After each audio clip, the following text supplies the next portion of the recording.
Last year, you wrote an open letter to leaders of Muslim states asking them to unite against Islamophobia, particularly in the West. Why did you feel the need to write that public letter? The problem is there's this big communication gap between the Islamic world and the Western societies. It happened after 9/11, when the word Islamic terrorism came into currency. The moment you say Islamic terrorism, the man in the street in the West thinks that there's something in Islam which leads to terrorism, or Islam causes radicalism.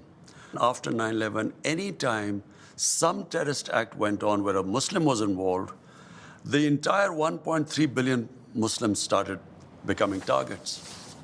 Just across your border in Western China, the Chinese government has imprisoned more than 1 million Uyghur Muslims in re-education camps. The Chinese government has tortured Muslims, forcibly sterilized them, and they've destroyed mosques in Xinjiang and also punished Muslims for fasting, praying, even giving Muslim names to their children. Prime Minister, why are you so outspoken about Islamophobia in Europe and the United States, but totally silent about the genocide of Muslims in Western China? What our conversations have been with the Chinese, this is not the case, according to them. The evidence is just overwhelming. Whatever issues we have with the Chinese, we speak to them behind closed doors. China has been one of the greatest friends to us in our most difficult times.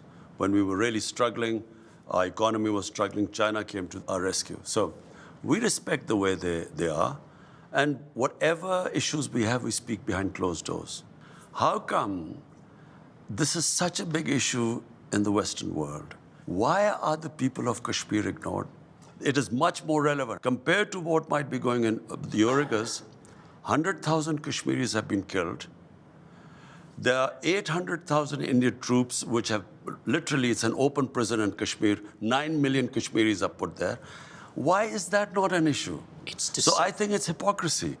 They've been a huge partner to you, China, but on some level, doesn't it make you feel sick to have to be quiet because of all this money they're putting into Pakistan? I look around the world, what's happening in Palestine, Libya, Somalia, Syria, Afghanistan. Am I going to start talking about everything? I concentrate on what is happening on my border, in my country. This is on your border. Which is part of, no, that is part of Pakistan. 100,000 Kashmiris are dying. That concerns me more, because half of Kashmir is in Pakistan. This is a grotesquely large human rights atrocity. First of all, I'm not sure about that, because our conversations with the Chinese, this is not the picture that comes from that side. So just to put a fine point on this, you are not in any way concerned about the Muslim Uyghurs in Xinjiang? Our discussions with Chinese will always be behind closed doors.